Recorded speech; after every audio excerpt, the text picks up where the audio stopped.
मी सागरसोबत कारवडेकर त्या दिवशी जे स्टेटमेंट घेऊन बसलेलो त्याचा आज मी सगळा तपशील स्वतःपासून सगळं केलेलं आहे. त्याच्यात सगळा जो तपशील मी काढलाय तो आज मी तपशील घेऊन इथे आलेलो आहे. त्याचा तपशील असा आहे की सचिन राणे, प्रीती राणे त्याचे जे काही सात जे हे आहेत, तन्वी सुर्वे, सुलभा सुर्वे, रेखा मोरे, नरेश मोरे, स्वरूप कुठे हे सगळी माणसं, सुहास राणे आणि अजून त्यांची मुलगी, हे सगळं मिळून यांना एक साधारण 25 ते 28 कोटी पैसे गेलेले आहेत. त्यांना आरटीजीएसच्या स्वरूपात हे पैसे गेलेले आहेत. म्हणजे हे पैसे राणेने मला त्यावेळी ट्रान्सफर करायला सांगितले, त्याप्रमाणे मी केलेले आहेत ते पैसे ट्रान्सफर. त्या व्यतिरिक्त गोल्डला त्यांनी 7 ते 8 कोटी रुपयाचं सोनं हे त्यांनी ठाण्यामध्ये राजवन ज्वेलर, कल्याण ज्वेलरकडनं माझ्या अकाउंटवरनं घेतलेलं आहे. फक्त अकाउंट्स जे आहेत ते माझं वापरलेत आणि इन्कम टॅक्स तो भरत नव्हता. त्यासाठी त्यांनी काही वेळा बिलिंगही माझ्या नावावर करून घेतलेलं आहे. माझ्या नावावर जे सावंतवाडी सोनं घेतलेलं आहे त्याचं विकलेलं की एंट्री माझ्या स्टेटमेंटला आहे. कल्याण ज्वेलर्स म्हणतात राजन, मी जे काही घेतलेले 20-30% दागिने तेही विकलेल्याची एंट्री माझ्या अकाउंटवर आहे. ह्याने जे दागिने घेतले, जे काही पैसे घेतले, हे मला त्याने काय सांगितलं की हे मी तुला दरवर्षी मी असे घेत जाईन आणि ते मी प्रीती राणे कसे सगळ्या स्टुडंटना ट्रेड देत असतात, तर ते ट्रेड लावून मी वर्षाला 7-7% पैसे बनवू शकते. असं बनवीन. जेव्हा हा एंडिंग आपल्याला करायचं असेल तेव्हा मी ते पैसे तुला एकत्र करून सगळे पाठवेन.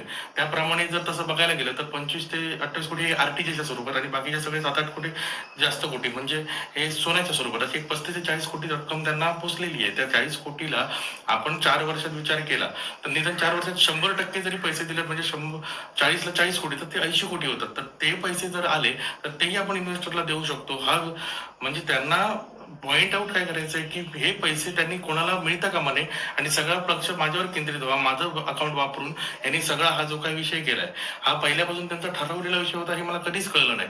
त्यांनी माझं बंगल्यावर पॉइंट केला कधी कधी.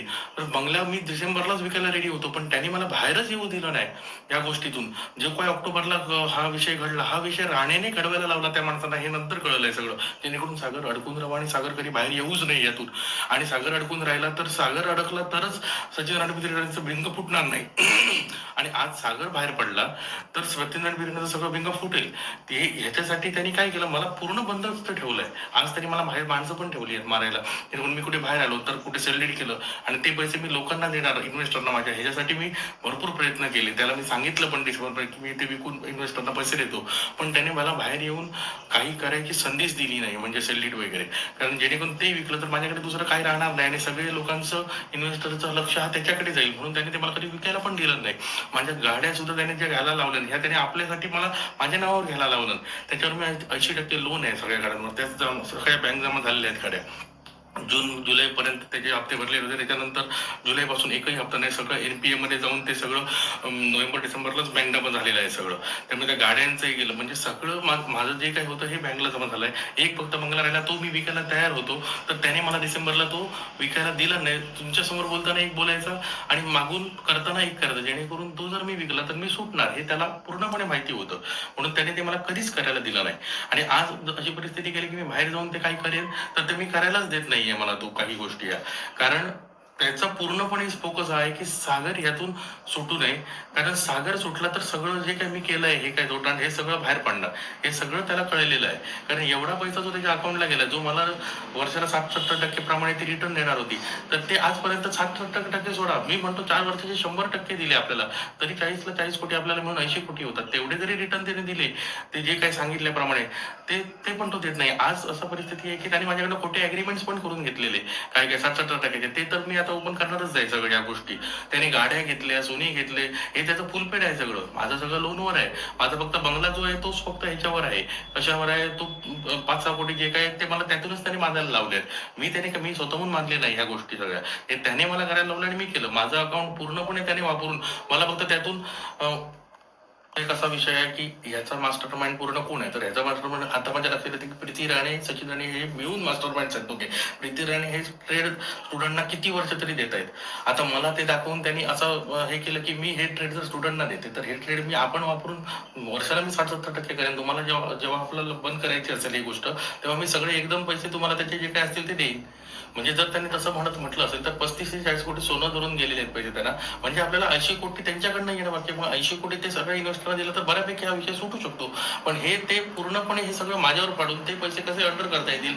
सगळे त्यांच्या जेव्हा प्रॉपर्टीज आहेत, एवढ्या प्रॉपर्टी घेतल्या 2020 नंतर त्याने, त्यांच्या 2020 च्या त्यांच्याकडे गाड्या पण दुसऱ्याच्या फिरवायचे ते. 2020 नंतर त्याने मर्सिडीज, BMW, फॉर्च्युनर, इनोवा ह्या सगळ्या गाड्या घेतल्यात. ह्या सगळ्या गाड्या या 2020 नंतर त्यांनी फुल पेड मध्ये घेतलेल्या. त्यातलं एकावर JLS वर लोन होतं, बाकी सगळे फुल पेड आहेत. 5-10 लाखाची लोनवर गाड्या होत्या. हे माझं तसं नाही. माझ्या 80% लोनवर मला त्यांनीच गाड्या घ्यायला लावल्या, जेणेकरून इथे आल्यावर आपल्याला मिटिंगला जायला हे मिळेल. म्हणून मला माझे टॅक्स बघा, माझे टॅक्स मोठे मोठे आहेत, लाखो कोटीमध्ये झालेले आहेत. त्यांचे टॅक्स बघा, 4 वर्षाचं म्हणून 25 ते 30 लाख आहेत. म्हणून सोनं पण ते आपल्या नावावर घ्यायचे नाही, सगळं माझ्या नावावर घ्यायचे आणि आपल्याकडे ठेवायचे. ह्या सगळ्या गोष्टींचा सगळा तपशील मी आता ह्या गोल्ड मधून आणि दिलेला आहे. आता त्या स्टेटमेंटमध्ये गोल्डचे पण मी हे केलेले आहेत. आणि हा मला पत्रकार बंधूंवर, मला पोलिसांवर डोळे झाकून विश्वास आहे. कारण हा माझा मी स्टेटमेंट पूर्ण ओपन केलं आहे, याचा अर्थ मी माझे पूर्णपणे सगळ्यांना दिलेलं आहे. आता हे तुमच्यापर्यंत कधी पोहोचतंय हे काय मला माहिती नाही. जेव्हा कधी पोहोचेल तेव्हा सत्यता ही स्टेटमेंट मधून मिळेल. कारण कागद कधीच खोटं बोलत नाही. माणसं तोंडाने हवं ते खोटं बोलू शकतात, पण कागद कधीच खोटं बोलणार नाही. कारण आजपर्यंत मी जे काही पैसे वापरले, हे मी जे काही गोल्ड जे घेत होतो त्यातून लोन करून मी माझं पोटाची खळगी भरली, ना की मी कुठल्या इन्व्हेस्टरचे पैसे वापरून भरले. मला ह्याने ते करण्यास भाग पाडत होता सगळ्या या गोष्टी. ह्या तुम्हाला आता ह्या भविष्यात माझ्या स्टेटमेंटवरून किंवा माझे जे काय घडलं ह्याच्यावरून सगळं समजेल. प्रतीक राणेने जे काय ट्रेडचे स्टुडंट आहेत ते घेऊन या आपल्या फॅमिलीच्या अकाउंटवर किती पैसा बनवलाय याची काहीच नोंद कुठेच नाहीये, किंवा फॅमिलीच्या अकाउंटवर पुढे कुठे पैसा गेलाय दुसरीकडे याची नोंद माझ्याकडे काही नाही. कारण ते पैसे हे सगळे पैसे हे त्यांच्या फॅमिलीच्या कुठल्या अकाउंटला हे मला माहित नाही. त्यांनी किती कोटी, 100-200 कोटी किती बनवले आहेत याची मला काही खात्री नाही. त्यांनी किती बनवले असतील, कारण ते तर ट्रेड देत होते. याचा अर्थ स्टुडंट नाही, याचा अर्थ ते पण ट्रेड लावत होते याची मला खात्री आहे पूर्णपणे. जे काय हे आहे हे पत्रकार बंधूंनी, पोलिसांनी पडताळून पाहावं. आज मी एक्सपॉन्ड आहे असं जर वाटतंय तर मी एक्सपॉन्ड नसून मला राहण्याची एवढी भीती की राहण्याला जर पोलिसांनी आपल्या ह्याच्यात ठेवलं तर भविष्यात मला बाहेर येऊन हे सगळं दाखवायला चांगलं पडेल. प्रतीक राणे, सचिन राणे काय करतायत बाहेर याची मला काही कल्पना येत नाहीये. पण मी माझा हा जो काय त्या दिवशीचा तपशील घेऊन बनवलेला माझा हा व्हिडिओ आहे. Konkan live breaking news channel, अचूक बातमी, थेट हल्ला. कोकणातील ज्वलंत प्रश्नावर मर्मभेदी लिखाण करून सत्य मांडणारे निर्भीड चॅनल. लाईक करा, सबस्क्राईब करा आणि फॉलो करा.